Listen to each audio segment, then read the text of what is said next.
Hello, my friends. We are here. The time has come. Woo! It's been crazy in the studio tonight, guys. Wow! All these tests we've been doing, and we're still working the sound systems and everything, guys. So thank you for bearing with us. These testings we're doing. But tonight is big night for me personally. I'm very excited. This is going to be probably the most controversial show that I have ever done. That's why I brought in the big gun. The big gun. This is her, guys. This is Dr. Cali Estes.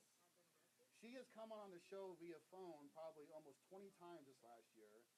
And finally, we get her in the studio tonight. The doctor is here. She is the founder of the Addictions Academy and also theaddictionscoach.com. So I'm going to share more about really her credentials. She's been on CNN. She's been on Dr. Drew. She flies across the country with celebrities and coaching and recovery coaching, addiction coaching. And we have a major controversial show tonight. But before I tell you what the controversy is, say hello to Rachel. Hi. All right. It's so great to see you guys. So Rachel's going to be on tonight also and sharing her views about tonight's big topic. And you know Mr. Batman over here, AJ. Looking forward to seeing you guys. All right. And then as I switch over, say hello to the cameraman, Simon. Hey, Simon. God bless America. God bless America from England, right? That's right, that's right. And Simon, I'm sure all you guys already know, I say it every show. Simon worked for the royal family. And Simon was right there with Princess Diana as she went to marry Prince Charles. How amazing is that? So this is awesome to have him in the studio. I just love this guy. Plus, who doesn't like a British accent? I mean, we all love that. I mean, that's the only reason. That's the only reason you're here tonight, Simon. I'm sorry. I just like your accent. So my wife married me. that's right, yeah. This is how he got such a pretty wife, right? Because he has an English accent. That's just being real. You know what I'm saying? Yeah. It's a bonus. It's a bonus. It's a bonus. A really nice bonus. A really nice bonus. That's right. So I'm just getting all the Facebook pages all lined up with the live feed right now. So you can go right now to multiple pages. Obviously, you're seeing this at My Recovery Radio Facebook. Kind of switching also over to Kent Paul's Facebook. Cali Estes is going to be on her page also. And, of course, Rachel's page. So this is going to be shared all across America, all across the world. This show is going to be heard up to 17 countries, guys. So, boy, praise God for that. This really is reaching at a large global level. So I'm very happy about that. So we're going live right now, guys. So ready for this? Oh, the big topic. Is marijuana a drug? Is marijuana addictive? If I'm smoking marijuana, can I say I'm sober? Woo! And what about sugar? Well, you tuned into the right place. Here we go. Welcome to My Recovery Radio with your host, Kent Paul. Real people, real stories, Loud. real hope. Addiction and tragedy are real, but so is recovery. Give us 1 hour and be filled with strength, peace, joy, love, and hope. Get your power back. Remember, with God, all things are possible. And now, here he is, your host and author of Power from Pain, Kent Paul. Hello, my friends, and welcome to My Recovery Radio. Real people, real stories, real hope. Presented by Lake Haven Treatment Center. This show is presented by the Addiction Academy out of Miami, Florida, and theaddictioncoach.com by Dr. Cali Estes, who is in the studio tonight. Hello, this is Kent Paul, your host. So blessed to have another day clean and sober. Woo, thank you, God. This show is a show for the broken, but also for the families of the broken. It's for the suffering and also the loved ones of the suffering. If you're looking for hope or you want to share your hope with us, this is the show for you. Because like I always say, guys, we are family healing together. Coming to you live out of West Palm Beach, Florida on News Talk 850 WFTL from the Treasure Coast to the Gulf Coast. We are live and also live on Facebook Live. So go to Facebook at My Recovery Radio. Facebook at My Recovery Radio. This is live stream right now. You can go ahead and check out the whole studio. If you want to listen to it right there on your iPhone or smartphone or laptop, it is live stream also by audio. Just go to the website, myrecoveryradio.com, and click the live stream tab. So this show is being seen and heard in multiple ways. And I'm so happy to announce, as I said the last couple nights, that this show is now in 17 countries. Woo! Wow! That's what I'm talking about. 17 countries, guys. And a couple of those countries are as Ukraine, Haiti, Philippines, Brazil, Canada, Taiwan, Nigeria. And the latest one 2 days ago is the Netherlands. Nice. Woo! Wow, Nice. wow, just fantastic. So happy to be in this position. I'm so blessed. And I tell you right there, right, AJ, that it says that, this is a global problem, but also with a global solution. That's what My Recovery Radio is. It is a global solution. It is a global solution, brother. That is so right, man. This is a global solution. So I'm going to dive right into this. I tell you, I am so blessed to have in studio, yes, let me say that again. She is in studio, the one, the only Dr. Cali Estes. Wow, I'm so happy to have her here. Yes. And Dr. Estes, I tell you, she's been on the show. She's chimed in as the expert to my show almost 20 times this last year, but I've never got her in studio. And she is here from Miami. God bless her. She took her 2 hours in traffic during rush hour. This show goes live at 8 p.m., so she, in rush hour on a Friday night to come up here. So God bless her for that. But Cali, she's been seen on CNN. She's been on Dr. Drew, national television as the expert in the world of addiction. She travels to countries with celebrities, professional athletes, NFL players. She is a highly sought after recovery life coach, and she is here to share her expertise and elements on tonight's topic. But before I tell you the topic, we also have in studio Rachel. Hi. Woo! Hey. Rachel, Nice to see you. again, guys, go to Facebook Live right now. You can see who we're all in the studio right now with Cali and Rachel. And I said, wow, you know what? Before the show, I was talking to the guy, talking to AJ and my producer here, and we're like, wow, I've never had a show where I actually had me and two of the ladies on the show before. It's like, okay, this is gonna. I've never had this before in my whole entire life, so it's gonna be fun. So I might get teamed up tonight, guys. So I don't know if I'm safe or what, and I'm in the middle between these two ladies. So I'm like, am I gonna be all right? So it's gonna be great. But I tell you what, the topic of tonight is marijuana. Marijuana. Is marijuana a drug? Is marijuana addictive? If I am smoking marijuana, am I sober? Woo! Man, oh man, is this going to be a controversial show? Because let me tell you, and that's why I'm so blessed to have Dr. Cali Estes to come into this, because this is probably the most controversial show that I've ever been involved with. And, her and I have been in recovery a long time, and she coaches people all over the world and things.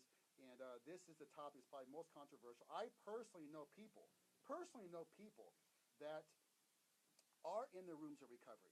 They do raise their hand and say, yes, I have 2 years clean and sober, 5 years clean and sober. Yes, I am clean and sober. Yes. And they go home and smoke pot. Absolutely. I know these people. And this is a major controversy. Some say yes, some say no, some say this, some say that. And I'm going to draw in some controversy tonight. And I welcome that. Right now on Facebook, you can go ahead as this live streaming on Facebook Live. Make comments. What do you think? I'm looking at the camera right now. I'll speak out to Facebook Live right now all over the world. What do you think? Is marijuana a drug? I'm asking you. If you are smoking marijuana, are you sober? So Dr. Cali Estes, right now, I'm going to ask you, what do you think? Is marijuana a drug? Yes. Yes. Yes, and next question. Okay. And let's move on. Of course it's a drug, but isn't sugar a drug? Yep. Isn't Suboxone a drug? Okay, yes. So let's just define a drug. Okay. Why is marijuana a drug? Right now, claiming marijuana's a drug. Why? Because it is mind altering, as is sugar, as is Suboxone, as is heroin, as is cocaine, as is Xanax, as is Klonopin, as are a lot of your other big pharma drugs. Yeah. So, why do a lot of people say, I hear it probably at least once a week, I'm sure you do too, Cali. No, marijuana is not a drug, it's a plant. How many times have I heard that saying, no, it's a leaf, it grows from the ground, it's a plant, it's not a drug. How many times have we heard this? It's not a drug. What do we say to that? I say, well, isn't cocaine a plant? The cocoa plant? The cocoa. That's right. And in some countries, they just chew the leaf. They chew the leaf. That's Correct. right. That's right. So they're both plants. Right. I'm not going to deny that it's a drug. I'm going to tell you it's a drug. Right. It's just like if you go into the forest someplace out in the Amazon, you find a dirty, nasty old mushroom that's growing on the ground. It's a plant. Uh-huh. Well, if I eat that sucker, guess what? Woohoo! Right? Right. So we'd have to say, in the world of recovery, anything that's going to alter my mind, period. Correct. Which is going to go into more controversy because we're going to pull sugar into this. But Rachel, what do you think? Do you agree that marijuana is a drug? Absolutely. Mm-hmm. Yes. Absolutely. Because of that same reason. Yeah, absolutely. Because it alters the mind. Because it alters the mind. Yeah, So let's just make this clear, guys, that I'm looking at the camera right now. We're live all over South Florida, from the Treasure Coast to the Gulf Coast on News Talk 850. We are announcing right now, marijuana is a drug. If you disagree, I want to hear from you. We're here for you. Go ahead. Chime on in. Fire up Facebook Live at My Recovery Radio, Facebook Live page. Go ahead and fire it up right now. We'll receive you. At break, we can address you at break. We are here to discuss those things. Okay, so next step on in the discussion then is marijuana addictive? I think anything can be addictive. And that's where the gray area lies. So sugar can be addictive. The gym can be addictive. Can't. Tanning can be addictive. Whoa. You noticed you had to go Tanning there, in right? the gym. Just Okay. saying, anything out of balance can be addictive. Taking too many selfies, we were talking about. The process of that. I posted on the Facebook last week. I said, is selfies an addiction? And I've never had more of a blow up in my entire life when I posted on Facebook, are selfies an addiction? Yeah. And my Facebook went to war. We won't talk about that's not the topic tonight, but to your point though, anything out of balance that we are finding escapism in. Correct. That we now feel we need, we must have, and we're not okay without it. Correct. Because remember, drugs are not the problem. That's what's wrong with the country. It's backwards. They say drugs are the problem. It's not the problem. Drugs is the solution to the problem. Right. If you figured out what the problem was, you wouldn't need the drug to cope with the problem. So we treat it backwards in this country and then go, oh, look, it doesn't work. Right. So anything out of balance can be addictive. Your phone can be addictive. How many people at night can't sleep without checking Facebook? Right. Put your phone down, go to bed. Isn't that now in Webster now? I think Webster actually has a condition of social media addiction or some element of that. Have you heard about that? The DSM-5 is talking about putting one in there for internet and social media. they're They talking put about gaming doing in it. there. Gaming. Finally. Gaming's in there now. Gaming is now in the dictionary. Gaming. Not dictionary. DSM-5, Oh, DSM. which is the diagnostical manual for psychologists. Oh, okay. As So- an official condition. Yeah. Too much gaming. Too much this. Too, Xbox. too much Xbox, Yeah. too much gaming is actually now considered an absolute condition. So too much anything. Too much anything. And that's why this show is controversial because a lot of people say that I do things unbalanced. I do things too much. Like you said, I mean, is too much working out, is that an addiction? Is that a problem? Is, like you said, tanning every week? Like I got to feel like I have to be tan if I'm, because I am a white boy by nature. Okay? And let me just, okay? Hey, let's just be real right now. Oh, yeah. Hey, Keeping hey. it real. That was Keeping it priceless. real. Come on. I am doing the world a favor. Because you don't want to see my butt white, okay? Oh, I'm just my saying right God. now. Okay, awesome, guys. When we come back after the break, we're going to talk more about this topic. We're going to dive into more essence of addiction of marijuana, more elements of it, the science of it, the medical of it, and also we're going to discuss, can you be sober and smoke marijuana? What does that mean? We're going to dive into those topics. And we're also going to get into the elements of sugar. The drug of sugar, which I'm also guilty. We're going to talk about this. Big controversy. Blow up Facebook right now. Stay tuned. My Recovery Radio. Ooh, All that's right. good. Wow. Yeah. Okay. Good. Yeah. Yeah. At all? Okay. All right. So that's okay. Okay. We're all good here. So can you? Volume, I've got thumbs up since I took that out for the volume. The It's mic, working that mic, fantastic. that little mic doesn't work now. They're loving Yeah. it. Oh, the Now mic didn't work Yeah, it either? didn't work. It didn't work. So I'm Ah! So that one Ken, didn't work I either. don't think I should go back over there. I'm going to stay here. Yeah, stay right here. Yeah, stay right And I'm here. Yeah, getting yeah. both of you in the shot. Okay, good. Okay, yeah. We're still working out the audio, guys. I have a meeting with the station on Monday, so we're going to get this audio all fixed out. But we're going to chime in right to the hardcore wiring of the station, and it's going to be amazing. So bear with us. But hopefully you can hear us right now. You can hear Rachel. She's a little bit softer. Callie and I, no problem. You'll hear me. We're good. We're good. We're good here. Okay, so what comments? Can you see by chance, Yeah, Simon? Any comments? Oh, yeah. You I see believe the yours? internet. I believe the internet is addictive. From Patricia. Oh, Yeah. Yeah, yeah. that's true. Yeah. Let me see They're what coming everyone's through. saying here. Oh, Rob. Do you see the one from Rob? What's Rob saying? Rob. The UK made social media addiction official on February 14, Wow. 2013. Wait. Say that again. Say that again. Hey, Listen up, guys. Check this out. Rob Key. Hey, Rob. Hi, Rob. Thanks That's for my saying. good friend, Rob.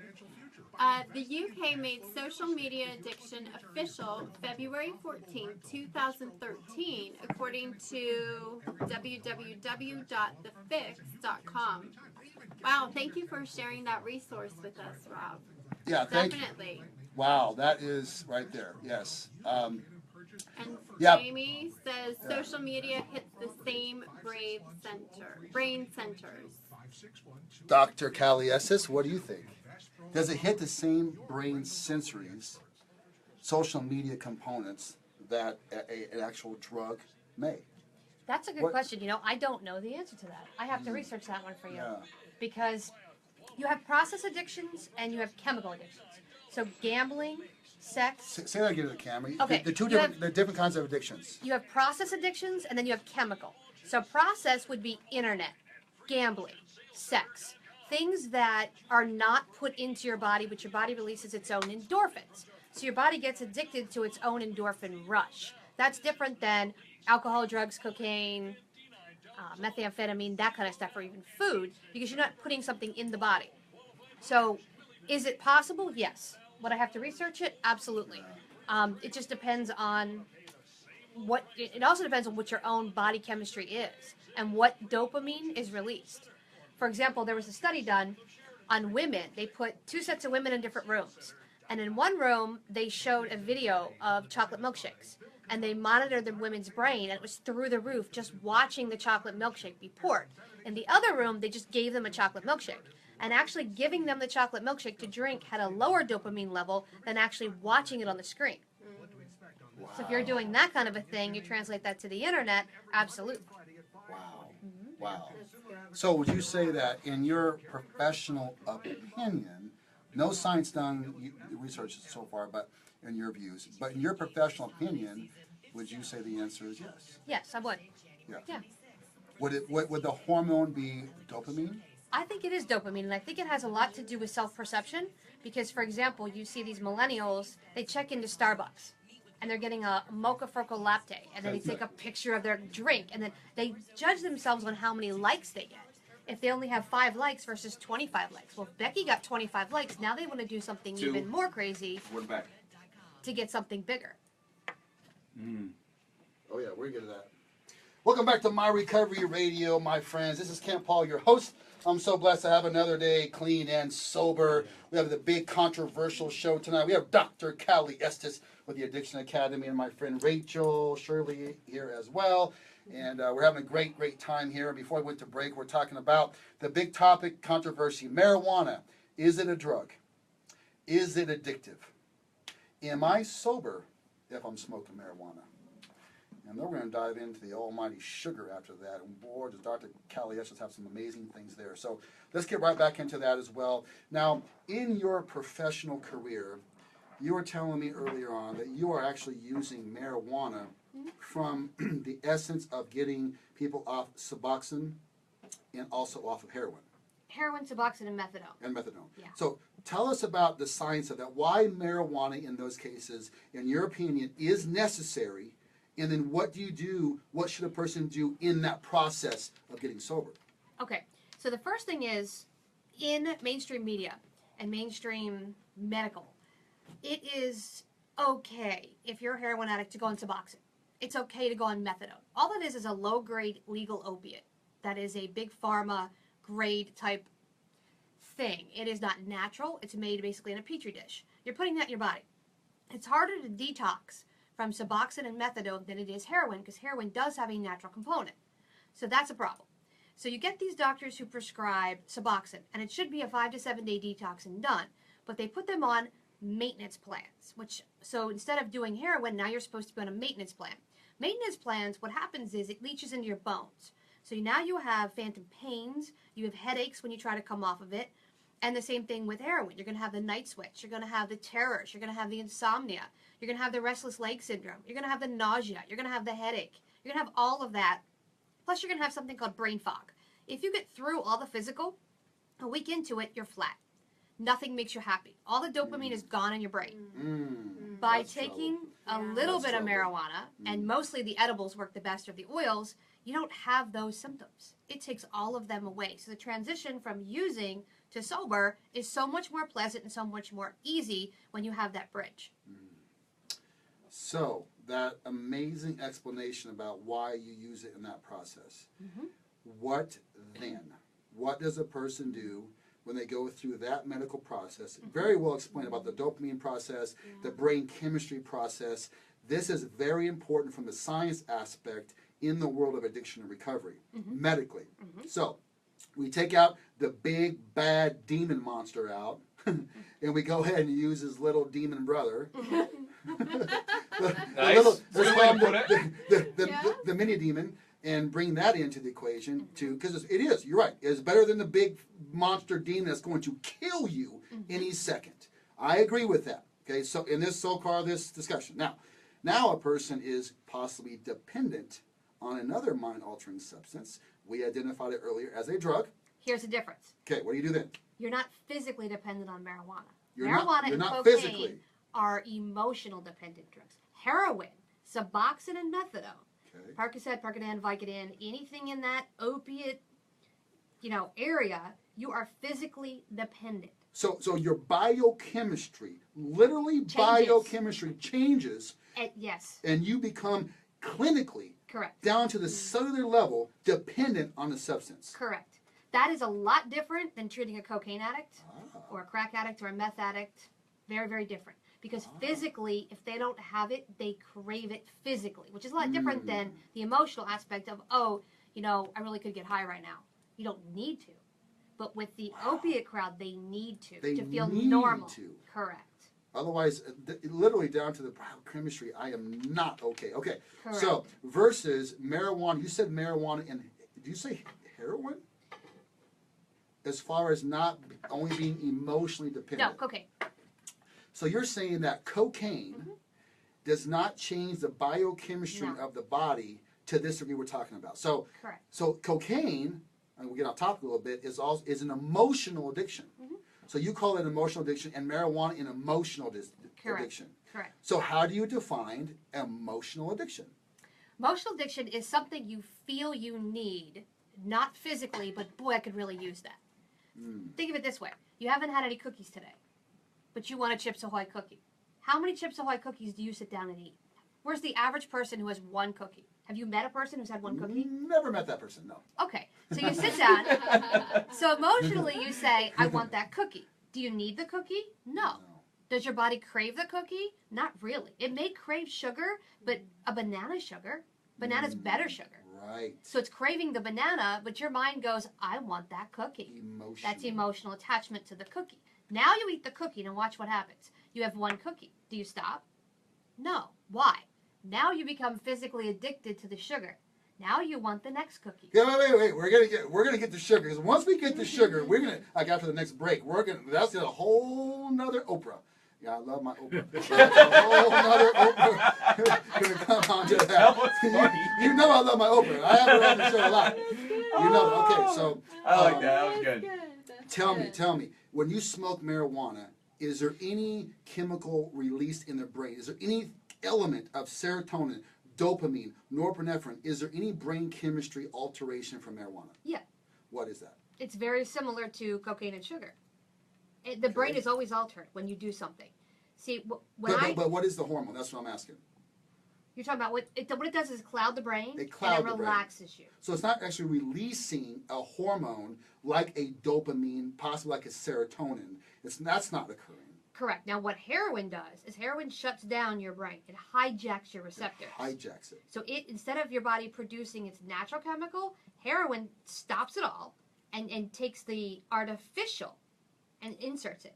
So what happens is when you take the heroin or the opiate away, your brain goes, okay, I'm waiting for it. Okay, it's not coming. Okay, panic, because it doesn't want to start reproducing. And if you think about it, you ride a bicycle. It takes energy, right?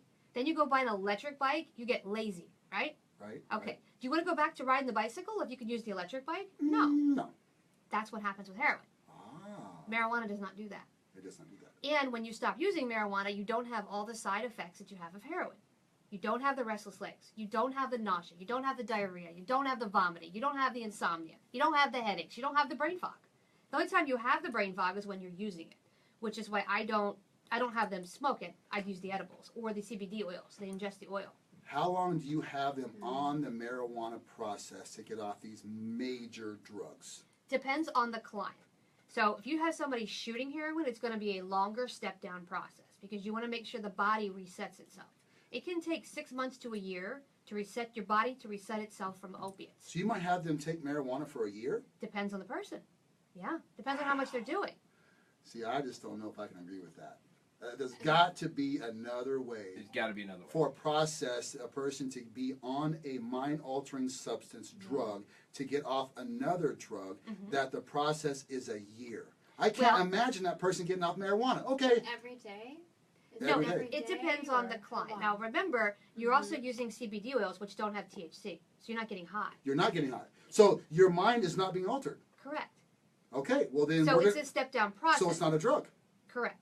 Well, they classify it. It's the government classified it as a Schedule 1. I know, but in this discussion earlier in the show, how do we identify a drug? Correct. So a mind-altering substance. right. So you start with the edibles, which is a higher level THC. Now we're talking about medical marijuana now. Correct. Okay, let's switch gears there. So just pure medical marijuana. Each thing has a different THC level. You can get very, very low or very, very high. So if you have someone who just shot up, they're going to go through a hard detox. They're Just gonna shot up some vomit. heroin. Just Correct. boom. Okay. They're going to vomit. They're going to have projectile vomiting. They're going to have diarrhea within the next 24 hours. Okay. So if you have them take a high-grade edible, it will stop some of those problems. Now, 3 days from now, they're not going to be vomiting. They don't need that 200 milligram edible. Maybe they take a 100 milligram edible. But who's controlling them stepping down and taking a lower dose? Legally, nobody. Legally. Because So I can't imagine an addict actually saying, okay, well, I better step down my dose a little bit. I know I was just shooting heroin, 2 weeks ago. Here's where it gets No! Yeah, but yes, and I'll tell you why. Okay. Most heroin addicts don't like marijuana. Most opiate addicts don't like marijuana because it's It's not opposite. well, it's not the high that they're used to. Right, not the high. Right. Exactly. It's a nice relaxed sitting down, hanging out, but it's not a high. So they don't like it. So everyone goes, "Oh my God, they love it. They're going to be addicted to it." No, they're not. But they're going to say, well, this is better than nothing. Well, They can easily say that. Yeah. that's It's rare. better than In nothing. fact, I've only had one tell me that. Okay. So most of them, All right. because they also know it's a step-down process. They know this is not a long-term solution. They know this up front. Correct. And now, have you experienced them in majority that are actually disciplined enough to accept this process, knowing that they are going to be stepping down and be getting Yes. off of this? Well, if they're coming to me, they know this. Yes. Who's controlling their dose? Anyone? Legally, no. No. I can't. I know you No, can't. they can You go to a can't. medical grade doctor, and the doctor can control their dose. But if you're in Colorado or you're in Massachusetts, it's recreational. You can walk in and buy whatever you want. Right. But here's the thing that we're not addressing. Just because someone's an addict doesn't mean they take every single substance on the planet. Remember, I'm a foodie and a pill addict, but I can have a glass of wine. It doesn't faze me. And I can walk out after I have half glass wine. Woo! this is getting That's controversial now because Okay, that's see, because I don't agree with that either. So Yeah. wow, I love it. I love it. That's- That's why this is such an really awesome show. interesting. I was hoping for controversy right here in the studio, right there on Facebook Live. Go ahead and chime in right now, guys, before we into the break. Go to Facebook at My Recovery Radio. Let's hear from you. Stay tuned right here on My Recovery Radio, my friends, because we come back after the break. We're going to answer the question, am I sober if I'm smoking marijuana in recovery? Stay tuned.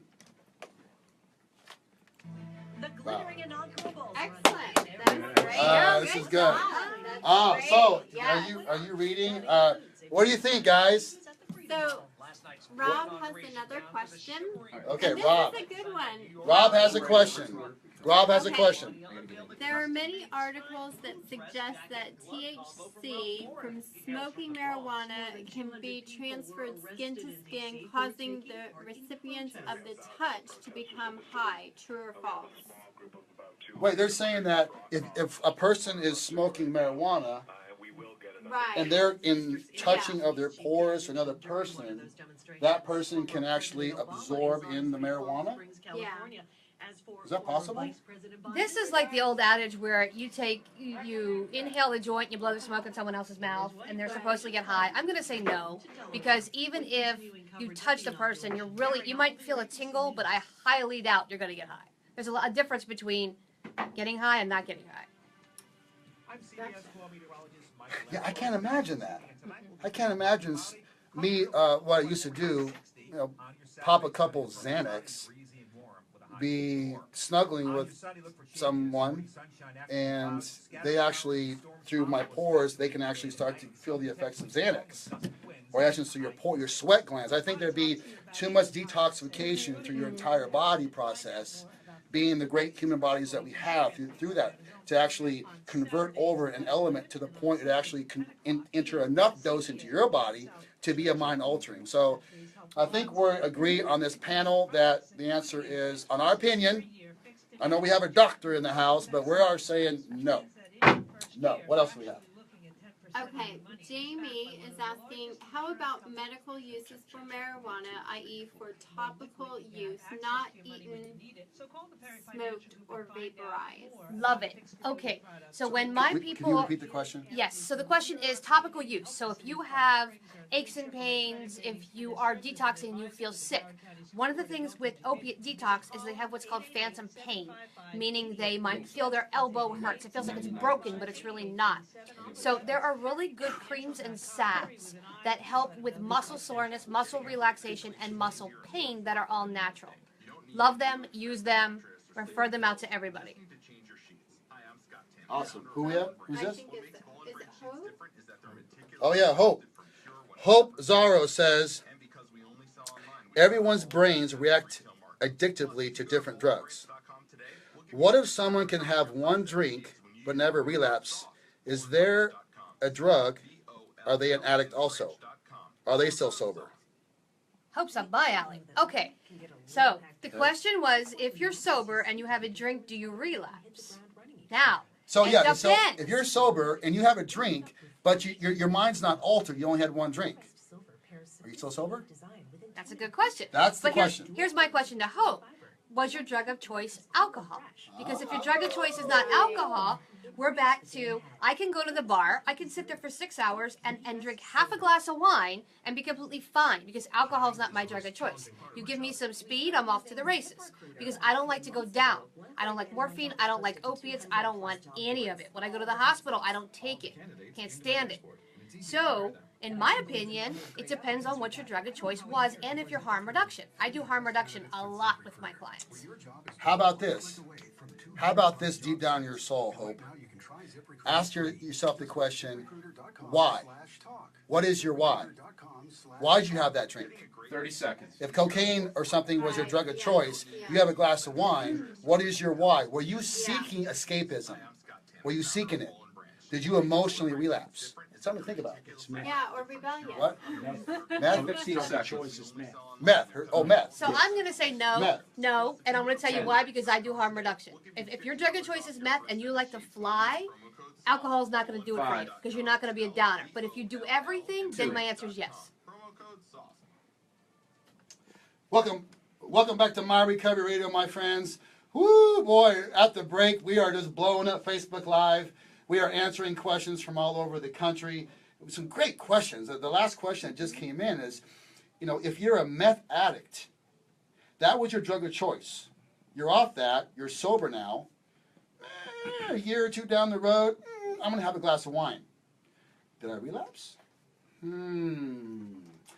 That. See, this is good stuff right here. This is real. This is real life stuff. If you don't mind me chiming in, this Go is ahead, what AJ. I'm going to say. This is For AJ. number one, I'm an alcoholic. So I know there is no chance, no way that I'm having a Budweiser. Because if I have a Budweiser, I'm having a shot of Jack. But that's your drug of choice. Right. Now, I have a best friend who is just a pothead. For him, it was never a gateway drug. Once he found pot, he was done. But I know way too many people who have taken marijuana as a gateway drug that has led to cocaine, that has led to heroin, that has led but to what you're saying Flocka. It's a constant step up, constant step up, constant step up. I feel that marijuana is a gateway drug. Okay, so let's dive right into the next topic because thank you, AJ. That was a good lead-in for that. Thank you so much, Hope. Thank you so much for the questions coming through Facebook Live. So right there. Okay, so let's just take me, for example, right? My drug of choice was Xanax. Xanax led to alcohol. At the end, it was 100% alcohol, drinking almost a gallon of vodka a day. Period. Alcohol was it. I believe for me, if I were to pop a pill that is element of escapism, for that reason, it does escape me. Right. It could be a painkiller, Vicodin, Percocet, Xanax, whatever element that is. If I pop one of those things for the sake that's outside of a medical procedure, surgery, whatever else, and I'm seeking escapism, I relapse. Period. Yes. If I have a drink, if I have a glass of wine, I relapse. Period. Yeah. Period. Now, here's a controversy, right? If I was a meth head, and I never touched alcohol. Meth, speed, the go-go juice, the go-go fun, right? I don't care less about alcohol. Now I'm clean, I'm sober, I detoxified, I haven't had meth in 3 years, I'm out with my friends, socially, pouring a glass of wine, I have a glass of wine. Am I sober? Yeah. Well, no, not while you're drinking the wine, but yeah, and here's why. Here's my theory on it. If your drug of choice is Xanax and alcohol, they're downer drugs. Okay? You're going to seek downer drugs. So if you have a glass of wine or a Xanax or a Dilaudid or an opiate, you're going to relapse. Those are downer drugs. Okay. Now, if you do cocaine and all you like are downers, you're not going to like cocaine. You're not going to want to fly. You're not going to want to be up. So Hope's question was, she likes to fly. Alcohol's not going to do it for her. She's not going to be interested in coming down. And I'm going to put myself in her category because I'm a speed freak. I like to fly. Alcohol does nothing for me but make me ill. Okay, so right there, let me stop. Let me stop because I'm Dr. Cali Estes, I'm receiving your information. Okay, so from a clinical physician such as yourself, I do harm reduction. And you do harm reduction. See, this is where you and I do not agree, and I love that we can agree not to disagree. We can agree to disagree. I do not believe in harm reduction. I do not believe. I'm abstinent. Boom, 12-step abstinence done. Alcohol and that works for you, but that doesn't work for everybody. I believe it can work and does work for everyone. I disagree. That if they go down a path of a spiritual path. Disagree. We are going to go to war here. Now I'm gonna blow everybody. Okay, AJ. I'm a dual diagnosis addict. You might as well say, because I'll tell you what, I'll drink. I'll go out to the bar. And then a friend of mine at the bar would have had cocaine. I would have snorted a couple lines, went back to the bar and drink it, and kept going and kept going and kept going. Right, Rachel? Oh yeah, I used to be up in the VIP rooms with the celebrities. Oh yeah, doing cocaine. Absolutely. And drinking at the same time. So we got the downer, and you got the speed of the cocaine. Okay, so right there, let's get to the topic. Okay. Now, if I am sober of alcohol and drugs. Hang on, I want to address AJ real quick. Oh, okay. You can't do harm reduction, and I'll tell you why. If you are in both sectors, most people take downers to numb, uppers to have fun because they're bored. Okay? If you're doing both, the only method that's going to work for you is abstinence because you're not going to be able to do one or the other in balance. Right. Right. Okay. Now, if you come to me and you're a downer person and you say, can I try a little cocaine? I'm going to say to you, I don't know, maybe, because you may not like it. If you like to be down because it numbs you out from your trauma, you're not going to want to be up because it's going to make you paranoid. It's going to make all the trauma come to the front of your brain and you're going to wig out. You're probably not going to like it. And vice versa. But then I'm going to drink a beer. Once I'm all paranoid, I need a beer now. I'm going to have to. Well, that's because you're speedballing. God. You're a speedballer. So you will have to use an abstinence-based method. But somebody, for example, I have a client whose drug of choice is cocaine and women. That's it. Cocaine and women. Cocaine and women. Okay. No other drug of choice. He says, can I go out to the bar and have a glass of wine? I said, how many glasses of wine do you have? He goes, 1. I'll have 1 glass of wine with dinner with my wife. I said, fine. I said, not a problem. Now, if you go get an 8-ball, now we have a problem. The wine does not lead to the cocaine. The cocaine led to the wine. Okay. So he can have a glass of wine and it doesn't trigger anything. So let me ask you the question. Mhm. If somebody is sober Mhm. and they smoke marijuana, are they sober? Are they actually, they claim to be sober. Drugs, alcohol, okay? Mhm. They're now absent from those 2 things. Mhm. And they smoke marijuana. Mhm. Are they sober? I don't think when you're taking any mind-altering substance, you're sober, including sugar.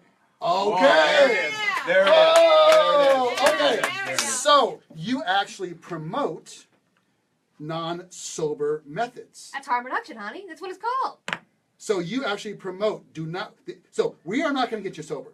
We are going to have, you believe in a transitional process, Correct. but not a sober process. Let me tell you why. If I tell you you cannot go tanning tomorrow and you Oh, cannot work out tomorrow, you are going to tell me. No! And I'm going to say this is the abstinence-based method because first of all, tanning causes cancer. So you're no No, longer. no, spray tan. I don't go out in the So sun. you're putting chemicals on your skin. That's better than the sun. See, and there's a justification in it. Okay. So now Justification.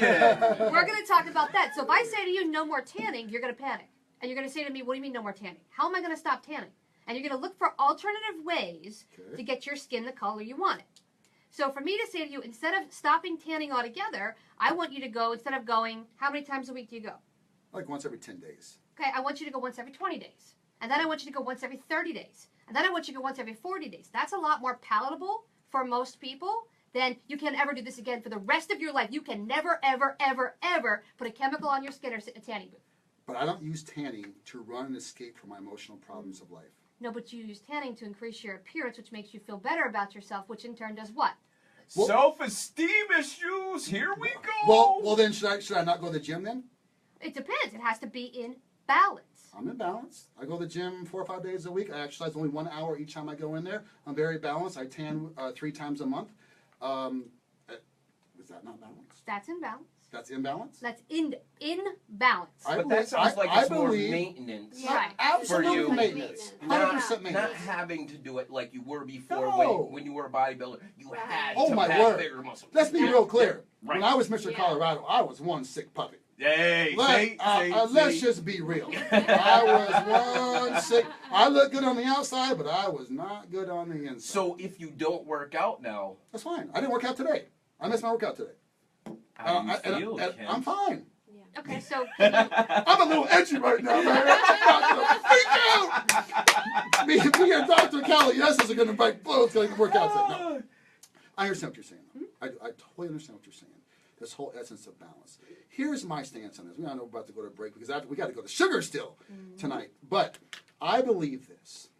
Whatever we're using to escape our real life, emotional, mental processes of life at which I cannot handle, and that escape is a mind-altering element, is a drug. correct. In whatever means that is. Now, I know that's why this is controversial, because this can explode all the way down to what we just said. Gym, tanning, food, movies, whatever kinds of things. But in the elements of drugs and alcohol is going to kill me. Kill me. Could kill me. If I relapse, kill me. And kill the people around me. So can smoking, but why is that allowed? I don't believe in smoking. But but hang on. Certain situations, you cannot use any drugs, but you go to the rooms. And The rooms of recovery. everybody has a Everybody cigarette. smokes. Everybody has a vape. Everybody's puffing constantly. So are they sober? Are they sober? I say no. Because nicotine's mind altering. I say no. You say no. I say no. If someone smokes cigarettes, they're not sober. Yeah. And you've got donuts Woo! and cookies and caffeine. No, honey. No. honey. You are not sober. Because this Wow. I can have this, but I can't have that. No way. This is awesome. That's called compartmentalization. Oh my word! I don't want to go to break, AJ. We got to go to break right now. Time to go to break. We got to go to break right now. This is so amazing, very controversial. Right now, Dr. Cali Estes and the great Rachel. Stay tuned, My Recovery Radio. We're gonna get to sugar after the break. Stay tuned. But the main difference with drugs and everything else is not harmful to others. Drugs are. That's awesome. Okay, so here's That's the thing. awesome. Simon just said this. Sugar, exercise, tanning, whatever it is, it's not harming other people. Drugs and alcohol does. Is that true? Dr. Cali Okay, so if you're smoking a cigarette and I'm standing next to you, I'm going to end up getting the second-grade cancer because of your inability. Secondhand smoke? Yep, secondhand You smoke. can get cancer secondhand smoke, right? Yeah. Yes. Yeah. Yes. Yep. So you've got that issue. So here, I think Simon was talking about sugar, right? Sugar, exercise. Simon, what else are you talking about? Any addiction using social media. Social media, I mean, gaming. yeah. I guess it could be gambling. Gambling could ruin it. Gambling could ruin your family. Gambling will ruin your family. And so will your sex addiction. If you get caught with two Sex women and you're addiction? married, yeah, your Porn? sex addiction, porn, and that's not a drug. That's going to ruin Even your Terry entire family. Crews said the porn was a serious problem and was affecting his marriage. Oh yeah. I believe porn is every bit as damaging to the essence of a person as drugs and alcohol. Do you believe? Oh yeah, absolutely. Porn and gambling are huge drugs because it pings the brain in its own natural It pings juice. the brain. Yeah, exactly. Porn and gambling pinging the brain, and what's released, Callie? What porn? Dopamine. Dopamine. Serotonin. Dopamine's the happy chemical. Dopamine is released, porn, gambling, just like drugs. And so even medically, biochemistry, to measure these things in the brain, it proves medically, and she's about medical here, the essence of addiction even from the brain process. Okay, so, and we're going to dive into sugar after the break. Oh, crap. I've been ready. I can talk about marijuana. I can talk about opiates and cocaine. Come on, baby. I'll get that. But sugar, oh, crap. Right? Here's my granola bar. Why'd you have to pull that up There's here? sugar in that. It's when it's natural. So here's my sugar. It's not granola natural bar. sugar. There's It's- something else in there. It's not natural Oh. sugar. How many? There's like 12 grams of sugar in there? Yeah, something like that? regular sugar. So I eat this a lot of times before I work out because it does give me that slow release energy from the oat and also a little quick sugar before we go to the gym. Well, coming on the show, as you can see, I got a lot of energy. I'm sober, believe it or not. I am. But are you really? Oh! So now you're going to 30 claim seconds. that I'm not sober because I'm eating sugar? I'm just asking you. I didn't claim anything. I Wow. asked a simple question. Because of She sugar? just hit the nail on the Yeah, head. I just asked you a simple question. Wow. Dr. Cali Estes in the house. And I didn't work out today. She is really poking the bear. Wow. She's just poking the bear. 10 seconds. Wow. Okay, we're going to talk about that right now on the All air. right. Hey, That was incredible. I'm transparent, so all right. That's your get back for earlier. I was waiting for that. Wow, welcome back to My Recovery Radio. I am Ken Paul, your host. So blessed to have another day clean and sober. I think I'm sober.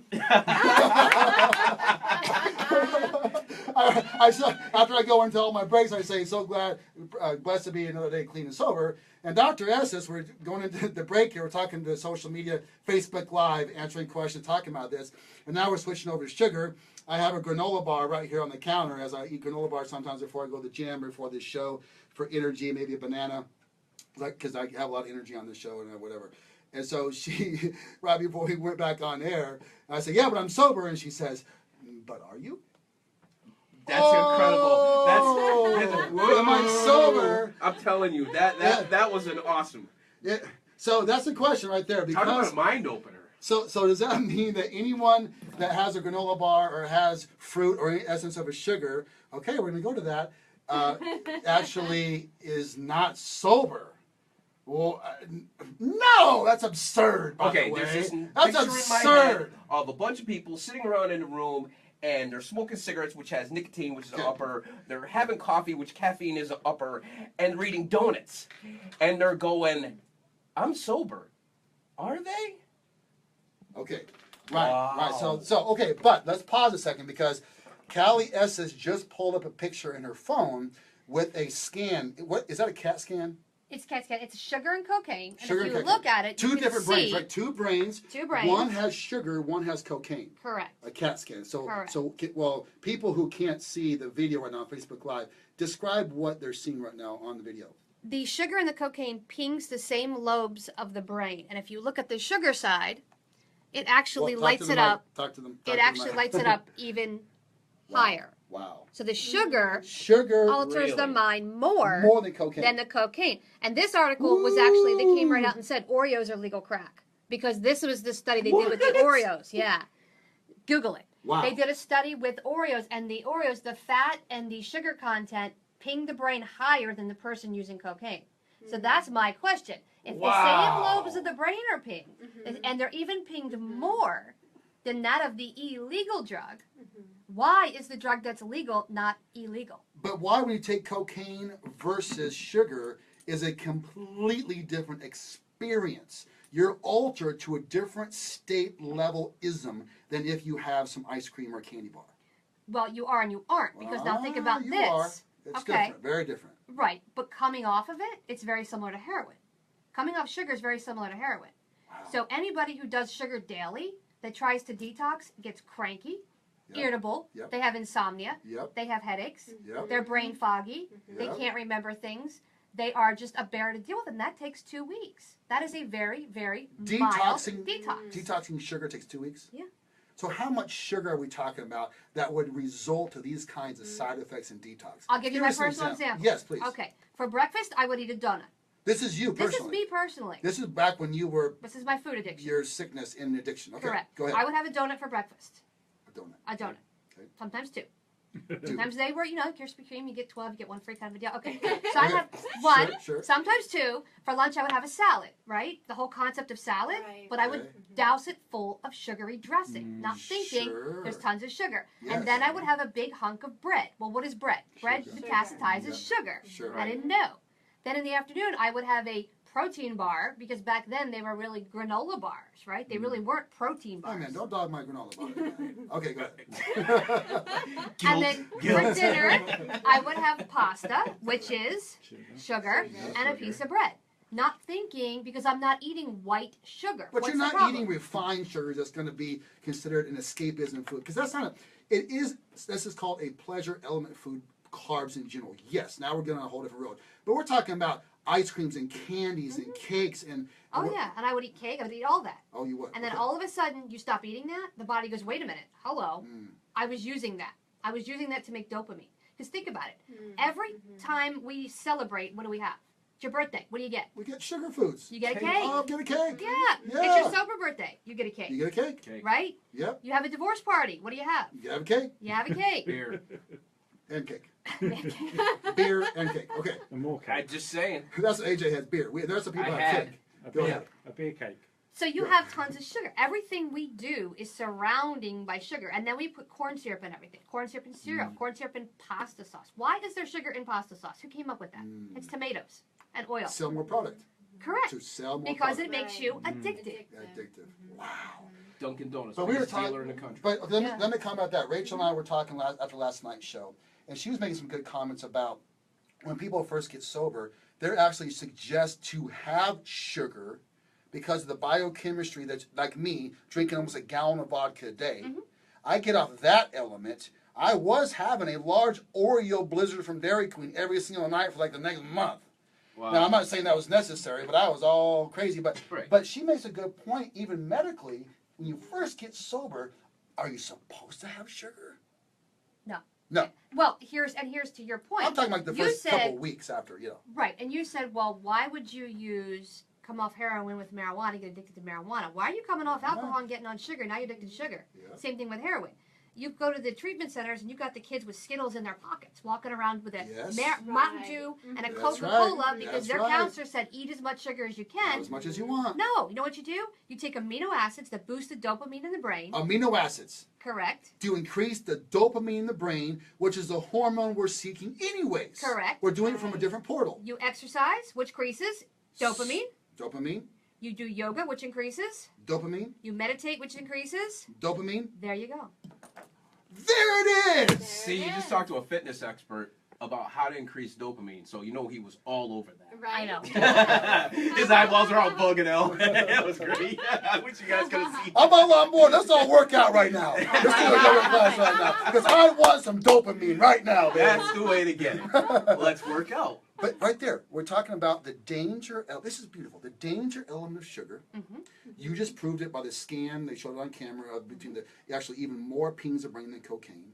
The danger of it, the darkness of it, the addiction of it. There's detox levels of sugar. Oh, yeah. Absolutely. But right there, you explain the solution.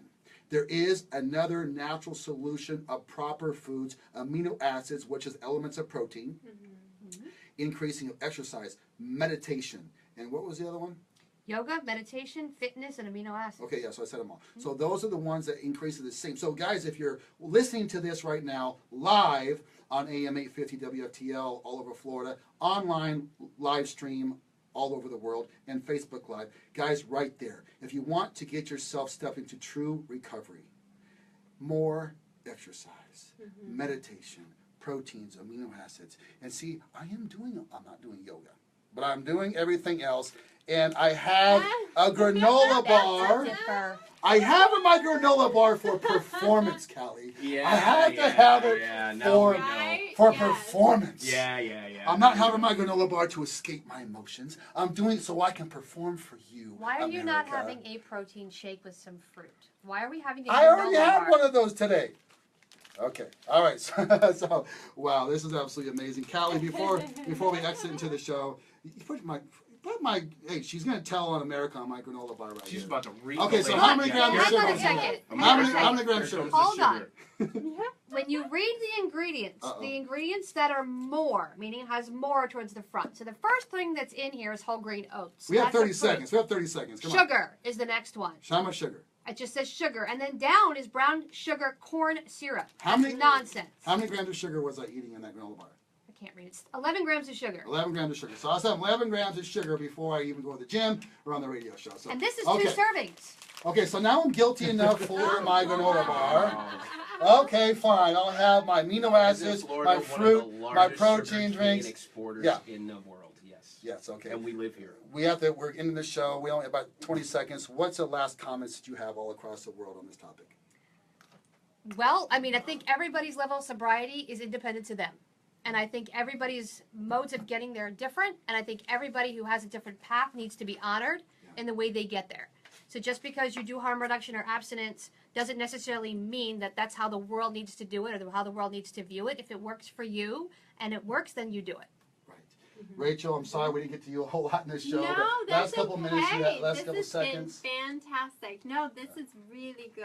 It's been such an educational piece, and it's been great to be here. I love you having me all the time. Thank you, Yeah. AJ, for being here. Hey, Thanks for the got your great back, man, all day. Simon filming Simon the show. rocks. Awesome, guys. And that is our show for tonight. That's our broadcast. I wish we had a whole another hour. Man, I hope this show goes to an hour. This show was sponsored by theaddictionscoach.com and the Addictions Academy out of Miami, Florida, which is Dr. Cali Estes is the founder. She is fantastic and amazing. Real quick, what's the best phone number to contact you? 1-800-706-0318.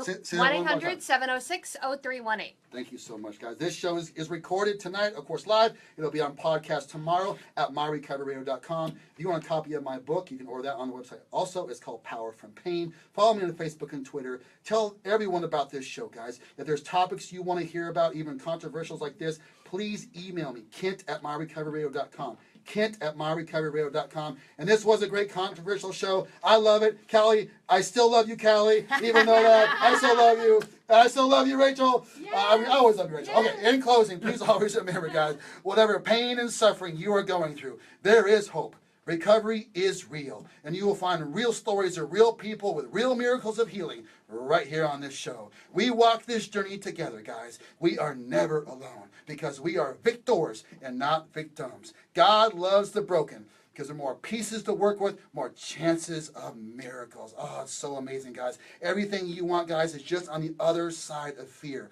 Never give up. Keep moving forward. Never stop, never give up. There's always hope, guys. See you weeknights right here every night, 8 p.m. Eastern, My Recovery Radio. And please always remember, guys, always remember, you are the chosen. We are the chosen. We are a team and a family because we have the gift. We are recovery warriors. Thank you, God. Woo! We made it. Are we still friends? Are we still friends? Wow. That was fantastic. Wow, guys. I think I'm sweating. Julie's watching. Julie. Julie Woodley. Hi, Julie. Thanks for that so much.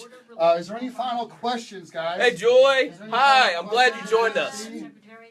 It's hard to end a show like this because there's so much more we could talk about. Good grief. The essence of the show, we could have a 3-hour show on this topic so easily. There's so much to this. And obviously it's controversial. A lot of people have different views on this. The whole essence of marijuana and sugar, how much of a mind-altering substance, why are we doing it, how much are we doing it? I think a lot of it, though, guys, if I can kind of leave with some final notes is, you got to ask ourselves why. What is our why? Why am I doing what I'm doing? If I'm taking a drug, alcohol, a granola bar, sugar, working out, tanning, gaming, video games, too much movies, sex, porn. I mean, it's endless of what we do as human beings. Ask ourselves, why am I doing what I'm doing? What is my why? Am I doing it to run? Am I doing it to escape? Or because you're bored. Or, thank you. Say that again to the camera. Or because you're bored. Bored. See, that's something I don't talk enough about. Thank you so much. That's so right. I don't talk about that. Running, escaping, boredom. Boredom. Doesn't matter. Sugar industry's coming after you. You realize that. The sugar industry is coming after you. Not gonna get lawsuits for sugar. And Dr. Cali Estes, because it's all about killing, not doing sugar anymore. Oh, no. Does that mean Budweiser's gonna come after me too? Is that Budweiser it? is coming after you. Bring it on, Budweiser. You want some of me? You want some of me, Budweiser? I got you. I'll take you on. Woo! I don't have your lawyers, though, or your money. So. Did you really hear that? No. Any final thoughts are really to tell the whole world there? I know you kind of said it on the radio, but this is such a hard thing to conclude and to close. I think everybody's process is different. And one of the things in the recovery community is that everybody tries to say this is the way to do it. You do it spiritually, or you do it abstinence, or you do it harm reduction. Everybody says this is the only way, and I disagree with that. After doing this for 21 years, I've seen clients come from all different walks of life and all different paths and get to the same exact point, just a different way. So I think everybody's different. And I think it's okay that your way is different as long as it's working. If it's not working, then we need to readdress it. But if it's working, then it's okay. That's phenomenal. Thank you so much. You just hit the nail on the head. Thank you so much. Wow. I just want some final comments also from Rachel. Rachel, what are some of your final comments on this topic tonight? I'm so sorry we kind of talked over you. We didn't actually get to you a lot. No. That's the wonderful thing about being fully present is allowing God to work through the conversation. And there were so many good nuggets that were shared this evening. I didn't have to contribute. I was just here in spirit and just, coming along in some of the conversations. So absolutely. I know for me, abstinence works for me. And just like you mentioned, everybody has their own individual way of doing things. I know I could never pick up cocaine again. When I did cocaine, it was, I'm 41, it was in my 20s. And I put it down in my 20s. I couldn't even imagine doing it again. But alcohol, that's another subject. I mean, that really was the one for me. And so with sugar, too, I have to be mindful. Like, for instance, when your body is going through different changes, I had my thyroid taken out just recently, about 7 months ago. I've gained 20 pounds because I've been eating sugar. My body didn't crave sugar before. It absolutely didn't. But I'll tell you, because of the changes, I started craving it. So that's something that I'm, working on myself. So the big picture is that for me, at least I know my walk and my recovery is I have to be mindful of what I do put in my body and the reasons why I do it. So yeah, definitely. This has been wonderful. Wow. That is some good final thoughts right there, too, because I like what you said, too, about I need to be mindful. Yeah. I need to be mindful in my recovery. Mindful. Yeah. Because even though I'm 10.5 years sober, even now, even in the last week or so, going through whatever, just life, stress, this happening, that happening, yeah. you get business deals, a radio show, all kinds of things happening. Well, I find myself stopping at the gas station and getting like some Reese's Pieces. Right. Why did Where did that come from? Why did I do that? Why did I stop at the gas station? Only got Reese's Pieces at the gas station. I didn't buy gas. You need an intervention? I need a sugar intervention. Yes. Sally, help me. Mm-hmm. Help me. I love it. Yes. Yes. Help me. So I think that's a good point. I have to be mindful. Again, why am I doing what I'm doing? Right. If I just have a so-called sweet tooth, or you know what, I'm feeling pressures of life, and I exercised today. I did all these, prayed, meditate, do those other things, and whatever's going on, and I don't have all the things in my life that I want, so I'm just going to soothe myself in a little thing of sugar. I believe that is going down a path that could, if I'm not mindful. Right. Am I losing my mind because I had some sugar? I mean, let's not get ridiculous, but Right. I'm taking a step, I think, into the essence of not being emotionally sober. Well. Emotional sobriety, Yeah. if I'm not emotionally sober, Right. can eventually lead down a path eventually Yeah. eventually Only one step. to a relapse. That's It's bingo. true. Right? You hit it. Because Right? Yeah, we and have to tools. watch out Calling sponsor. for the unknown triggers to our Exactly. relapses. Yeah. This is the problem. Yeah. As we're driving in the car and we come to the stoplight and we're stopped and we're calm and we're focused, we're paying attention, but the person behind us isn't. Wham! Oh, and then off you go on a tangent. Well, I just need a candy bar. Well, this candy bar didn't work for me at Walgreens. After talking to the police and dealing with a ticket and dealing with this guy, I'm going to go get a beer. Be careful of your unknown triggers. That one trigger is out there. Stop, drop, and pray. That's my answer. Woo, stop, drop, and pray. That's right. Before we go here, And I want to another ask tool. Dr. Cali Estes, at what point can sugar lead to relapse? When is sugar a problem in my life? Okay, so I was going to piggyback off of Oh, what yeah. you Wait, said. go there first and come back to me. No, it fits in. So, okay, so you stop to get a Snickers bar, and that leads to alcohol. Here's why. Body chemistry, alcohol and sugar and opiates all break down the same. So if your drug of choice was alcohol or opiates, you need to come off sugar and be very, very mindful because you could end up there very, very fast chemically, not emotionally. Right. Emotionally, you can say, Chemically. I'm not going to Right. touch that Budweiser or that whatever. But chemically, your body's going, you need that. And it translates that, the alcohol, and the sugar is the same thing. Wow. So chemically, that's a problem. Yeah. Yeah, so alcohol is my drug of choice. Mhm. So sugar can be a very dangerous thing. Sugar's Right. your gateway drug. Because you Yeah. have to start having Sugar's two. a Yeah. gateway Gateway drug. drug, like we were talking, right. Yeah. Like Love that. marijuana is a gateway drug to other people. Sugar might be my gateway Way drug. For to opiates relapse. And alcohol, not Xanax, but opiates and alcohol because it chemically changes your body, just like the opiates and the alcohol. So if you have a Snickers bar and you go out with your girlfriends and you have dessert and they're all having dessert wine, your body goes, you need that. Your mind goes, I've got 10 years sober, I'm not touching that. But your Right. body goes, you Right. need it, you need Right. it. So you may have an extra piece of cheesecake to soothe that craving while they're all having dessert wine. So that's how your brain justifies it. Well, I'll just have a piece of cake. I'm not going to have the Right. wine.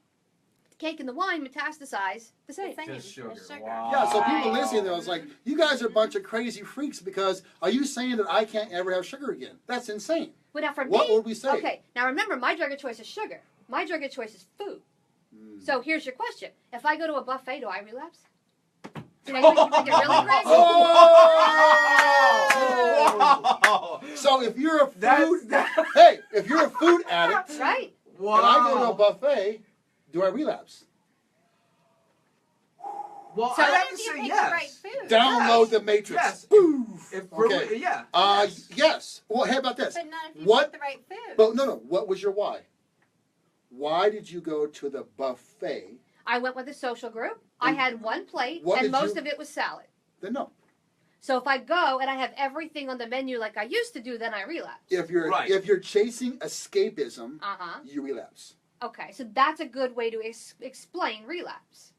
But now, Your first question was, if you're coming off of heroin and you go on to marijuana, are you relapsing? Not if you're not chasing escapism. If you're chasing not throwing up and not getting sick and fixing your biochemical problem, did you relapse?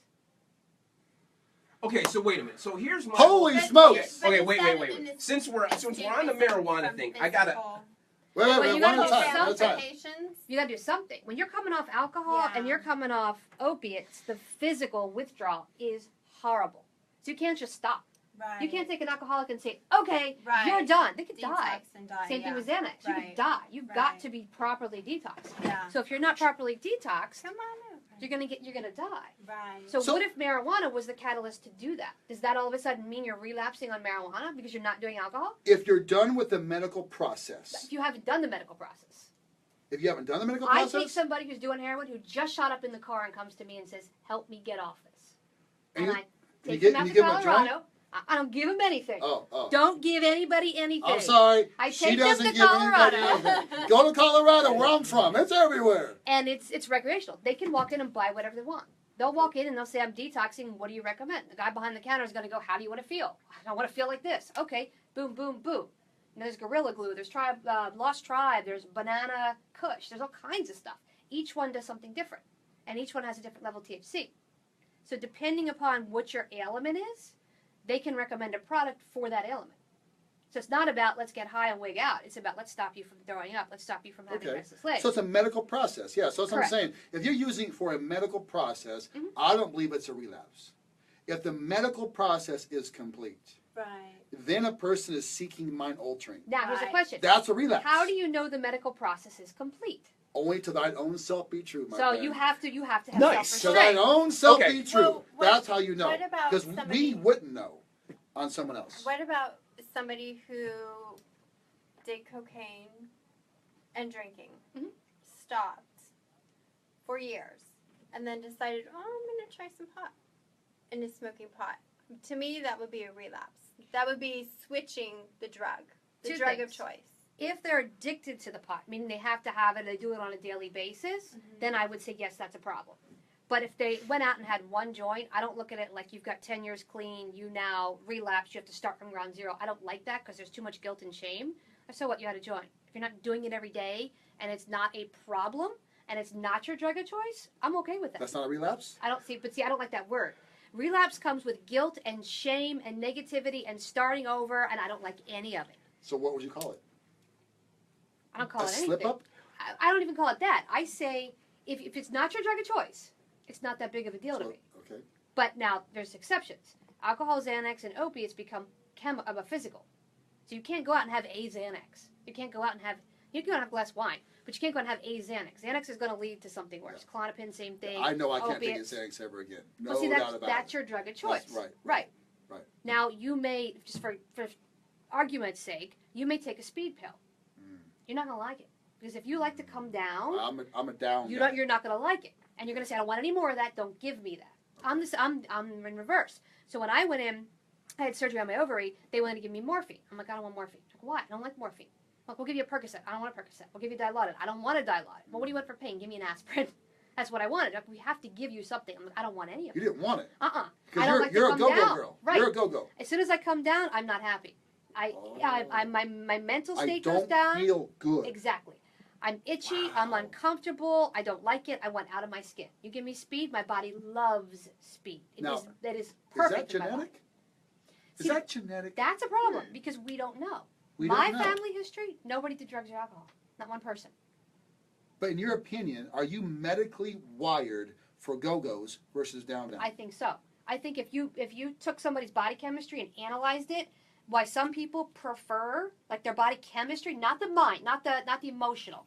Your body chemistry prefers Xanax, which I can't stand at all. I just drool from the mouth. I look like a, I can't And I stand love Xanax all day long. Give me those things, Oh my man. God. Just whoop. Yeah. No. So, okay. Right. So right. So our I'm body's different. wired different. Maybe even clinically, biochemically. Biochemically. Biochemically, our cells could possibly be measurable in that different capacity that a stimulant we would crave more than another. Correct. Okay, now Genetic. try this. That's Now, genetic. okay, let's go. Since we're going there, let's go here. Okay. My thing is ingestion. Medical marijuana comes in several different forms. Like you said, they got kush, they got this, they got that. Now, they're all leaning towards smoking it. We all know that when you burn something, you basically are getting the purest form of it from the smoke. You freebase cocaine, you're getting the purest form of cocaine. When you smoke marijuana, you're getting the purest form of marijuana. I'm going to disagree. When you're ingesting, let her disagree. When you're ingesting it in regular form, like you said, there's less levels of THC. There's more. When you ingest it there's more. Okay, smoking there's more. Is 20 to 40% THC. Okay. Then you have your edibles. Your edibles is piece of chocolate can have 200 milligrams. Sorry, chocolate bar would have 200 milligrams of THC. Wait, chocolate and THC and chocolate. That's the edibles. They come in And different edibles, grades. and edibles. You take Oh, the all right, chocolate. right. Now, Don't freak me out. I was like, the Hershey bar I had like 2 weeks ago. you know, the So they're brownies. making it with. They're using the purest form. Now, there's different types. Okay, so smoking is not the way to do it. If you're gonna smoke it, you're gonna have lung cancer. So if you're going to detox, use edibles or oil. They come in capsules. Okay. And then you can have THC in the capsule, or you can have no THC. CBD oil is no THC. When you cultivate the plant, you separate the two. So you could detox with no THC. So you could actually, to your point, you could detox Clean. with marijuana. Correct. That's what she does. Yeah. That's how she helps. Wow. Now, Yeah. this is the argument people have or should have. What about the 90% grade THC? It's called dabbing. That's a problem. That is so when you finish with the marijuana plant, this little ball of wax is created. Remember when you were a kid and made a rubber band ball? Yeah. It looks like that. Okay. They take it, they flatten it, they break a piece off like glass, like crack, Okay. and they put it in the pipe and they light it like crack. And it's 90% THC. That is no good. Period. Wow. So I don't condone that. That is getting high. You end up, it's like an LSD effect. Really? Yes. I call it talking to the wet napkin because they just stare and they're out of it. That's a no-no. So when we're doing marijuana detox, we don't look at that. We look at maybe the edibles into the CBD oil. We step them down so that they're not sick. That's the whole game, is don't get sick. Right. That's the whole purpose of it. I've had friends on cancer that smoked pot because the nausea went away. Mm-hmm. Oh, yeah. Now, they could get the same thing in a CBD oil with no THC. Really? Huh? It just depends on what type of cancer they have and how they feel. That may not work for them. The person next to them may work with CBD oil. The other person may need a THC capsule. So it just depends on the person's body. Interesting. Wow. And that right there was for Dr. Jamie Alexander, because he chimed in the show and he said, what about medical marijuana? Right there, the whole breakdown component of medical marijuana down to the clinical level, all the options that can be used for all different elements of cancers, disease, detox. And I agree. There is a place for it, a medical process for it. I would support a medical process of it. But I believe just like Percocet, just like Vicodin or whatever painkillers, and somebody has a surgery. I blew up my arm a couple years ago. I actually ruptured my bicep tendon, pulled it off the bone. They had to remove my tendon. They had to get a medical screw and they had to reattach my bicep tendon and screw Did you it to my... overdo it at the gym Am because I- you're out of balance? I knew that was coming. So Could you repeat that, please? Do it at the gym because you're out of balance. what gym? I don't go to a gym. Stereotype? No, actually, I didn't play in racquetball. True story. I stiffened my arm after You I see trained. this face. Okay. Okay, that's not a part of the story. Denial. True story, playing racquetball after I trained. Doesn't matter. Okay. Wait, whoa. So you trained. I worked out. Uh-huh. My muscles were tight. Uh-huh. I go into the racquetball court. Wait. How long did you work out for? Right. 45 minutes. Oh, so you finished your It 1 wasn't hour done. of balance working out and then went and got another I hour. gotta do my of cardio. I said denial. Okay. So, Justification. Justification. Compartmentalization. Oh, now it's justification. back to the topic. That was our commercial break. Are you guys still with me now? You just ignore it over here. I'm getting to a point, America. Okay. Okay, so they gave me Percocet. And I actually was obviously very concerned about what was happening with this whole major operation. I actually had a nurse actually come a nurse came to stay with me for 2 days and actually monitored every pill, every ibuprofen, every Percocet element through this process. And let me tell you something. I told the surgeon, I said, look, I'm in recovery, I'm sober, I'm scared to take this. He said, Kent, you don't understand. You must and need to take the Percocet. If you don't relax right after surgery, your body's not relaxed, it won't set and heal right. You don't understand. In a medical situation, I am telling you, you must take the Percocet. I said, I didn't realize in that moment the absolute medical need for certain substances. So that shifted my brain over. This is what happened, guys. 4 days after the surgery, I'm able to, in the sling, move it a little bit, and I was able, at sleep, I was able to roll over a little bit. I remember after the 4th day after surgery, I rolled over. As I woke up, the sun was up. My first thought was this: I hope my arm hurts today. Did you catch that? I hope when I lift my arm, I hope it hurts so bad. So you could take another Percocet. That I need Percocet. In that moment, I knew I'm right at the edge. I'm at the edge from medical necessity to my addict-ism taking over relapse. And that was the moment. It scared the unknown me trigger to death. But see, that's your drug of choice. You were dumped into your drug of choice, not by your choice. Right. And you were told, here you go, you have to have this. Right. That's like taking an alcoholic to a bar going, you have to have this glass of wine. Your life depends on it. She's going to go, why? Why do I have to have it? You have to have it. She has one glass, and then tomorrow night we go back, you have to have this again. But the third day she goes, I can't wait to go to the bar. I'm so excited. That's what you do. That's a tough one. That's a tough one because medical necessity, you did the right thing. You had a nurse come monitor it. I always say get a coach or get a therapist to work through the mind, because your mind starts going, hey, Ken, hey, Ken, hey, Ken. Oh, it did. Oh, yeah. This little monkey guy right here is like, oh, you're good. You can justify another 10 days of this.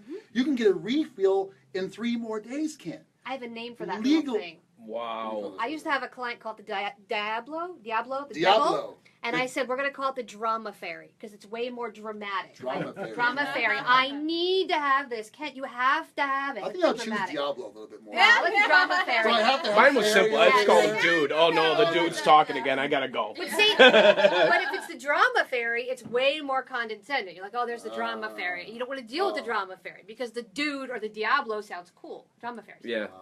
Kent and his Drama Fairy. I gotta keep my fairies away. There you go. Okay. So this is actually great topics, guys. Again, this is controversial. We can go on all night about this. It's so awesome.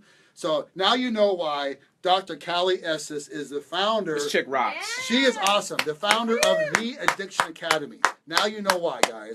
I'm so happy with all my fans. You probably heard her through the months and months and months of the show. She would chime in every week for a while as an expert chime in. Now you know why, live in person. She is absolutely amazing. I got some certifications through her. I got my International Masters Addiction Coach process through her. It's a 6-month course program.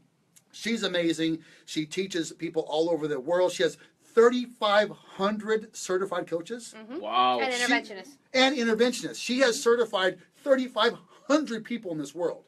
Wow. Awesome. So if you want to contact her, if you want to get into this industry, follow your heart, make a difference, help people in their essence of recovery, become a national certified recovery coach.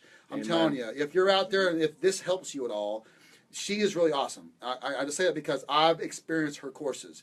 And we're teaming up. We're going to do some big things in business coming up soon together. We're going to do some series together. And I didn't mean to bring that up tonight, but this is the truth. We're working on some amazing things that we're going to bring out to the world of recovery together. Cool. So stay tuned in the next couple of months for that. But contact her, the Addiction Academy. TheAddictionsAcademy.com. It's plural. TheAddictionsAcademy.com or TheAddictionsCoach.com or CaliEstes.com. Yeah, awesome. And then over here, Rachel, we didn't get to talk, poor Rachel, we didn't talk too much about tonight. Please don't feel bad. We're going all this stuff over together. there. But tell them, I know, because she's also a nationally certified recovery life coach also. Yeah. And so tell people how they can get a hold of you if they want to talk to you. Yeah, you can reach me at my website, conversationsbydesign.com, or you can call my cell phone, which is 561-234-0823. Whoa, Yeah. She gave her number out over the air. I know. Simon, are you okay with that, brother? I've got you, Ken. You got me? I got your back right there. Nice. Awesome Simon from England. Go ahead and switch over. Let them see you And guys. say hello to Jojo. Jojo. Hey, Jojo! Hey, What's up, have a lovely evening. Great weekend. Be blessed. Awesome, Okay. awesome. Simon, that's actually Rachel's husband, and he's from Great Britain, and you probably heard first of the show that he actually worked for the royal family with Princess Diana, the Queen, Prince Charles. He's just an amazing guy. And then also say goodbye to my main man, AJ. Hey, glad you were with us. You know, I was just talking to Ken about an after-the-show podcast. I think we just pulled that off, bro. I think we just did an after-the-show About a podcast. half-hour podcast, guys. So Awesome. you got some Amazing. bonus coverage Yeah. tonight. But we had to take advantage of this. I'm so excited for Cali to be here. I'm not kidding you. I've been waiting over 6 months to have her on the show, guys. And she traveled 2 hours in traffic from Miami to get up here On a Friday night. So I want to get as much woosah from her as I bought. Thank you so much for coming. Oh, you're welcome. Absolutely. So I hope you enjoyed it, guys. Keep commenting. I'll check this, or I can connect you with the team. We're here to help you. We love you. We're family. Even though I know this is a fun, controversial, but this is what it's about. Yeah. You know, not every show should be about death and tragedy and the stories of addiction. That's important, but sometimes we got to talk about these topics because these are also very important. These topics are killing people too. Yeah. Justified behaviors down trigger points down into their drug of choice, and people are dying. 570,000 people are going to die this year of addiction. Okay? I talked about last night on the show. Almost 250,000 of those people are between the ages of 12 and 26. Our children are dying. Our country is dying. And we are here teamed up as warriors, as soldiers of recovery, because we have a heart for this, because it just about killed all of us. And we have a heart and love for you. Amen. Everyone in this room, Solutions. including the cameraman, we're all, in essence, have some element of struggle. Everyone has had, in this room, has had some element of a struggle that we all had to overcome. So therefore, we have a love and a passion for you watching this. And it's genuine, guys. I hope everyone you know in this room has a genuine, loving heart to help people. I hope that came across tonight, guys. Thanks for tuning in. Hey, And, we're here for you. Awesome, I'm glad guys. you're here for us. Thank you for your support. We'll be back on the air Monday at 8 p.m. Eastern, guys. My Recovery Radio. God bless you. Yeah. Bye-bye. God bless you. God bless you.